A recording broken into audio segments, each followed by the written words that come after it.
Hello दोस्तों, मेरा नाम है उज्जवल कुमार बर्नवाल। स्वागत है आपका मेरे इस प्यारे से और आपके इस न्यारे से यूट्यूब चैनल साइंस क्लब में। आज हम एससीवी के क्वेश्चंस को करने जा रहे हैं जो पीवाईक्यूज भी है जेई मेंस का। इस क्वेश्चन को करने से पहले हमें सेंटर ऑफ सिमेट्री का नॉलेज होना चाहिए कि सेंटर ऑफ सिमेट्री होता क्या है। तो सेंटर ऑफ सिमेट्री एक पॉइंट है जिसके अबाउट सारे चार्जेस सेम होते हैं, सारे चार्जेस का डिस्टेंस सेम होता है, सारे चार्जेस सेम एंगल पर होता है। तो उस पॉइंट पर जो फोर्स लगता है सभी चार्जेस के द्वारा वो ज़ीरो होता है। ठीक है, जैसे कि ये एक इक्विलेटरल ट्रायंगल है और ये एक चार्ज सेंटर ऑफ सिमेट्री पर प्रेजेंट है। ये पॉजिटिव चार्ज जो सेंटर पे है वो सेंटर ऑफ सिमेट्री पर प्रेजेंट है। इसके अबाउट सारे चार्जेस सेम है, उनके डिस्टेंस भी सेम है क्योंकि ये एक इक्विलेटरल ट्रायंगल और एंगल भी सेम है। इसीलिए जो फोर्स लगेगा इस सेंटर वाले चार्जेस पर वो जीरो होगा सभी चार्ज के कारण।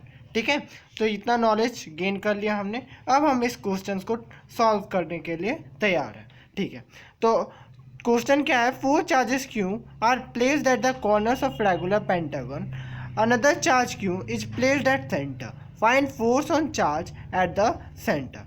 तो ये एक ब्रोकन सिमेट्री वाला सवाल है।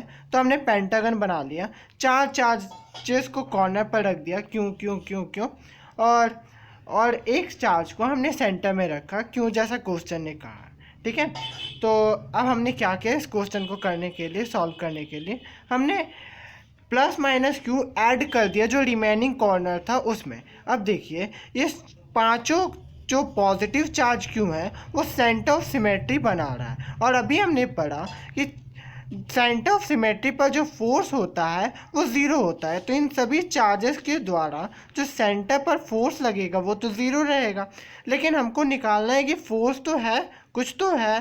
तो फोर्स निकालने के लिए हम चले, तो अब बचा प्लस क्यू और माइनस क्यू, क्योंकि सभी पॉजिटिव चार्ज के द्वारा जो सेंटर पर फोर्स था वो जीरो हो गया। और अब बचा माइनस क्यू और प्लस क्यू, और हमको पता है माइनस क्यू और प्लस क्यू में जो फोर्स होता है वो अट्रैक्टिव फोर्स होता है। और कोलम्बियन फोर्स के द्वारा हमने ये निकाला k q square upon r square. ठीक है, क्योंकि हम हमेशा मैग्नीट्यूड लेते हैं फोर्स पर, इसीलिए हमने minus k q square upon r square नहीं लिया है। ठीक है, यहाँ तक तो बात क्लियर है। क्या आपको समझ में आया? हाँ, आपको ज़रूरी समझ में आया होगा। अगर आपको ऐसा वीडियो पसंद आया तो लाइक शेयर एंड सब्सक्राइब जरूर करना। ठीक है, थैंक यू।